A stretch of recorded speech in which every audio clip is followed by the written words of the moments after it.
La petite ville de Verrières peut passer pour l'une des plus jolies de la Franche-Comté. Pour peu que le voyageur s'arrête quelques instants dans cette grande rue de Verrières, qui va en montant depuis la rive du Doubs jusque vers le sommet de la colline, il y a cent à parier contre un qu'il verra apparaître un grand homme à l'air affairé et important. Tel est le maire de Verrières, Monsieur de Rênal.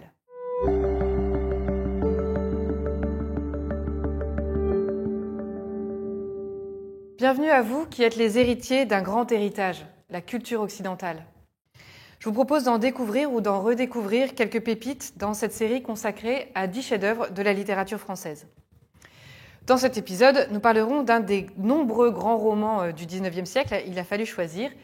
Il s'agit, vous l'avez peut-être reconnu, du Rouge et le Noir de Stendhal, qu'il a publié en 1830.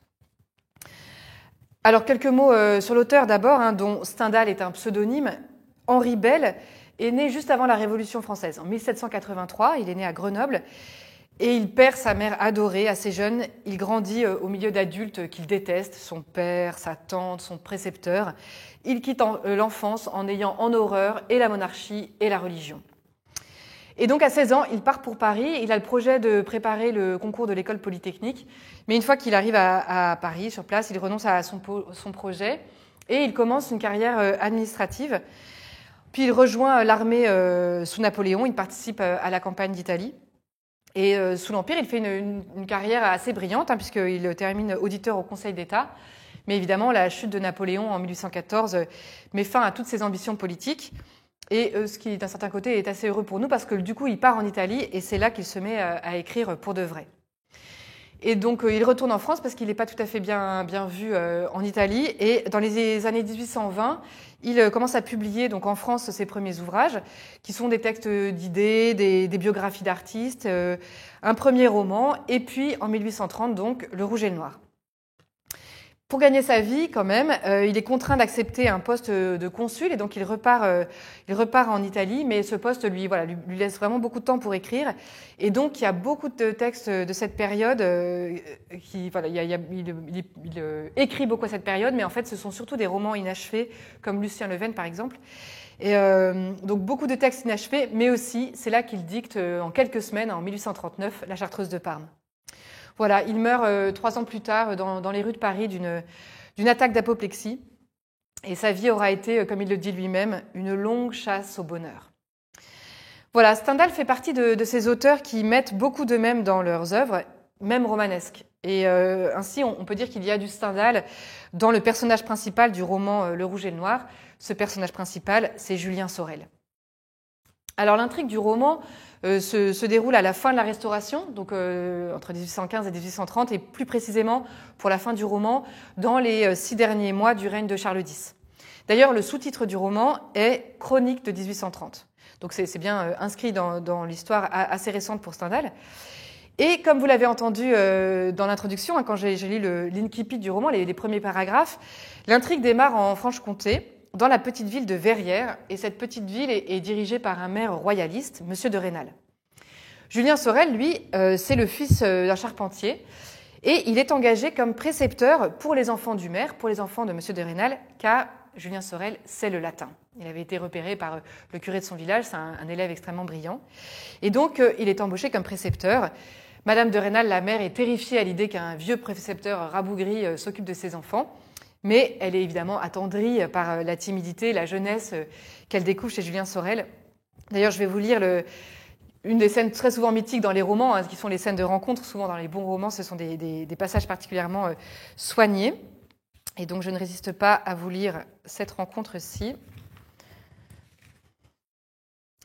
Avec la vivacité et la grâce qui lui étaient naturelles quand elle était loin des regards des hommes, Madame de Rênal sortait par la porte-fenêtre du salon qui donnait sur les jardins, quand elle aperçut près de la porte d'entrée la figure d'un jeune paysan, presque encore enfant, extrêmement pâle et qui venait de pleurer. Il était en chemise bien blanche et avait sous le bras une veste fort propre de ratine violette. Le teint de ce petit paysan était si blanc, ses yeux si doux, que l'esprit un peu romanesque de Madame de Rênal eut d'abord l'idée que ce pouvait être une jeune fille déguisée qui venait demander quelque grâce à monsieur le maire. Elle eut pitié de cette pauvre créature arrêtée à la porte d'entrée et qui, évidemment, n'osait pas lever la main jusqu'à la sonnette. Madame de Rênal s'approcha, distraite un instant de l'amer chagrin que lui donnait l'arrivée du précepteur. Julien, tourné vers la porte, ne la voyait pas s'avancer. Il tressaillit quand une voix douce dit tout près de son oreille « Que voulez-vous ici, mon enfant ?» Julien se tourna vivement, et frappé du regard si rempli de grâce de Madame de Rênal, il oublia une partie de sa timidité. Bientôt, étonné de sa beauté, il oublia tout, même ce qu'il venait faire. Madame de Rênal avait répété sa question. « Je viens pour être précepteur, madame », lui dit-il enfin, tout honteux de ses larmes qu'il essuyait de son mieux. Voilà, scène de rencontre magnifique parce que, en fait, tout y est. Madame de Rênal est très maternelle et attendrie par ce jeune garçon. Et lui, il est subjugué par la beauté de cette femme qui a 10 ans de plus que lui, qui est riche, qui fait partie des notables. Et arrive ce qui doit arriver. Madame de Rênal et Julien Sorel deviennent amants. Il faut quelques chapitres quand même. Hein. Et alors, on est dans la petite ville de Verrières. Une lettre anonyme dénonce l'adultère à Monsieur de Rênal. Et même si Monsieur le maire n'en croit rien, il craint le scandale. Ça arrive déjà. Et il renvoie le précepteur. Et donc, Julien part pendant 3 années au séminaire de Besançon. Et puis, il est assez proche du supérieur du séminaire qui lui-même a des intrigues à Paris. Bref, finalement, Julien Sorel est envoyé à Paris comme secrétaire auprès du marquis de la Mole. Et donc, ce marquis de la Mole, lui, il est très introduit à la cour de Charles X. Il a beaucoup de relations, il a des postes importants. Il est du bon côté à cette époque très troublée.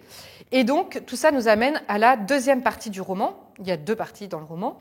Et donc, cette deuxième partie se passe à Paris, dans la famille en fait de Monsieur de la Mole. Julien, en fait, on l'a compris dès le début du roman, hein, c'est un ambitieux et il gagne la confiance et l'estime du marquis, dont il est le secrétaire. Et il parvient, là aussi il faut quelques chapitres, mais il parvient à se faire une place dans le monde brillant de l'aristocratie. Parallèlement, Julien entretient une liaison avec la fille du marquis, c'est Mathilde de la Mole, donc une liaison pour le coup très orageuse, hein, qui est agitée par de nombreuses péripéties dont je vous passe les détails. Mais au terme de tout cela, Julien semble prêt d'obtenir ce qu'il veut. Il a été anobli, il a été nommé lieutenant des hussards grâce au marquis, et il est sur le point d'obtenir le consentement du marquis pour épouser sa fille qui par ailleurs est enceinte de lui. Et c'est là qu'arrive une lettre de Madame de Rênal. Elle dénonce l'arrivisme de Julien, et donc elle informe Monsieur de la Mole de ce qu'est vraiment Julien. Et alors là, que fait Julien ? Il galope jusqu'à la petite ville de Verrières. Je vous dis ce qu'écrit Stendhal. Il arriva à Verrières un dimanche matin. Il entra chez l'armurier du pays, qui l'accabla de compliments sur sa récente fortune, c'était la nouvelle du pays. Julien eut beaucoup de peine à lui faire comprendre qu'il voulait une paire de pistolets. L'armurier, sur sa demande, chargea les pistolets. Les 3 coups sonnaient. C'est un signal bien connu dans les villages de France, et qui, après les diverses sonneries de la matinée, annonce le commencement immédiat de la messe. Julien entra dans l'église neuve de Verrières. Toutes les fenêtres hautes de l'édifice étaient voilées avec des rideaux cramoisis. Julien se trouva à quelques pas derrière le banc de Madame de Rênal. Il lui sembla qu'elle priait avec ferveur. La vue de cette femme qu'il avait tant aimée fit trembler le bras de Julien d'une telle façon qu'il ne put d'abord exécuter son dessein. « Je ne le puis, se disait-il à lui-même. Physiquement, je ne le puis. » En ce moment, le jeune clerc qui servait la messe sonna pour l'élévation. Madame de Rênal baissa la tête, qui un instant se trouva presque entièrement cachée par les plis de son châle. Julien ne la reconnaissait plus aussi bien. Il tira sur elle un coup de pistolet et la manqua. Il tira un second coup. Elle tomba. Alors en fait, Madame de Rênal n'est que blessée. Julien Sorel est arrêté, évidemment, jugé, et il revendique sa culpabilité. Ses 2 amantes, donc Madame de Rênal et Mathilde, tentent de le sauver, hein, agitent tout ce qu'elles peuvent pour le sauver, mais Julien est condamné à mort. Et simplement, dans sa prison, il goûte quelques instants de bonheur avec Madame de Rênal avant l'exécution. Et Madame de Rênal elle-même meurt 3 jours après lui. Alors, c'est pas pour faire vite que je vous raconte ainsi la fin du roman, c'est que dans le texte même, cette fin est hâtive, sobre, frénétique. Tout s'enchaîne, c'est vraiment la revanche de l'événement sur la psychologie. Et comme lecteur, on en reste complètement bouleversé, en fait, pantois. Et ce roman, donc, c'est à la fois une chronique, hein, comme le sous-titre l'indique, et aussi une critique de la société française sous la Restauration.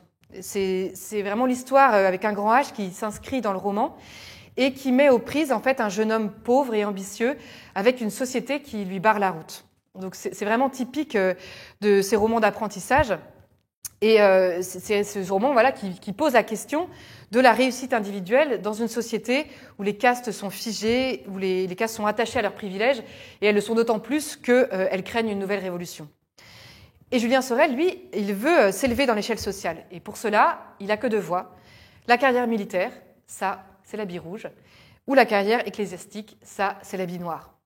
Et donc cette hésitation, qui évidemment est fortement marquée par le titre du roman, elle symbolise la difficulté à s'élever par son simple mérite personnel. Quand on est de modestes conditions, comme l'est Julien Sorel, seule l'armée ou l'Église, en fait, peuvent permettre ce qu'on appelle une ascension sociale. Le mérite, le travail, la valeur personnelle ne comptent pour rien, ou en tout cas ne portent pas de résultat en termes de position sociale. Et c'est pourquoi, en fait, cette lutte de l'individu contre la société, qui est en fait le cœur du roman, est à la fois sournoise et violente. Et on comprend alors, et c'est en fait toute la philosophie stendhalienne, que le masque d'hypocrisie est en fait une nécessité pour tout ambitieux. Ce que Madame de Rênal dénonce, en fait, c'est ce que Julien fait valoir comme n'ayant pas eu le choix de faire autrement que de porter ce masque qui ne le dénature pas en profondeur, mais un masque qui lui permette de réussir. Julien Sorel, c'est vraiment un héros de l'énergie, son idole, c'est l'idéal napoléonien. Mais cette société de la Restauration, elle ne permet plus en fait à de tels êtres de trouver leur place, de déployer leur personnalité. Et la société donc, qui pourtant a suscité ces êtres-là finit par les étouffer. Et au tribunal, au moment de son procès, Julien Sorel passe du statut d'accusé justement à celui d'accusateur de la société. Voilà ce qu'il dit. « Messieurs les jurés, je n'ai point l'honneur d'appartenir à votre classe. Vous voyez en moi un paysan qui s'est révolté contre la bassesse de sa fortune. Je ne vous demande aucune grâce, continua Julien en affermissant sa voix. Je ne me fais point illusion, la mort m'attend, elle sera juste. J'ai pu attenter au jour de la femme la plus digne de tous les respects, de tous les hommages. Madame de Rênal avait été pour moi comme une mère. Mon crime est atroce et il fut prémédité. J'ai donc mérité la mort, messieurs les jurés. Quand je serai moins coupable, je vois des hommes qui, sans s'arrêter à ce que ma jeunesse peut mériter de pitié, voudront punir en moi et décourager à jamais cette classe de jeunes gens qui, nés dans un ordre inférieur et en quelque sorte opprimés par la pauvreté, ont le bonheur de se procurer une bonne éducation et l'audace de se mêler à ce que l'orgueil des gens riches appelle la société. Voici mon crime, messieurs, et il sera puni avec d'autant plus de sévérité que, dans le fait, je ne suis point jugé par mes pairs. Je ne vois point sur les bancs des jurés quelques paysans enrichis, mais uniquement des bourgeois indignés. » Voilà, ce roman nous fait admirer la noblesse du cœur et de l'esprit dans laquelle, en fait, Stendhal voit la véritable aristocratie. Un dernier mot pour souligner ce qui est particulièrement remarquable dans ce roman, c'est qu'en fait, l'auteur Stendhal et son héros Julien Sorel, ils sont de la même étoffe d'hommes. Mais les circonstances de la vie n'ont pas permis à Stendhal le destin de son héros. Autrement dit, on a l'impression, si vous voulez, que l'auteur vit par procuration à travers son personnage une des vies qu'il aurait pu avoir, mais que les faits de son existence propre n'ont pas permis. Et je crois qu'on touche là à ce qui fait le cœur en fait, du processus de création chez les romanciers, chez les grands romanciers, à ce qu'est au fond l'expérience romanesque. Une vie par procuration, où les circonstances mises en œuvre dans la fiction permettent de révéler ce qui en fait est en puissance. Et c'est pourquoi je pense que certains personnages de romans peuvent autant nous bouleverser, nous marquer. En fait, ils viennent réveiller en nous ce qui est latent, toutes ces aspirations qui demandent à être et qui pourraient transformer notre existence en destin. Oui, Le Rouge et le Noir est un chef-d'œuvre. Bonne lecture.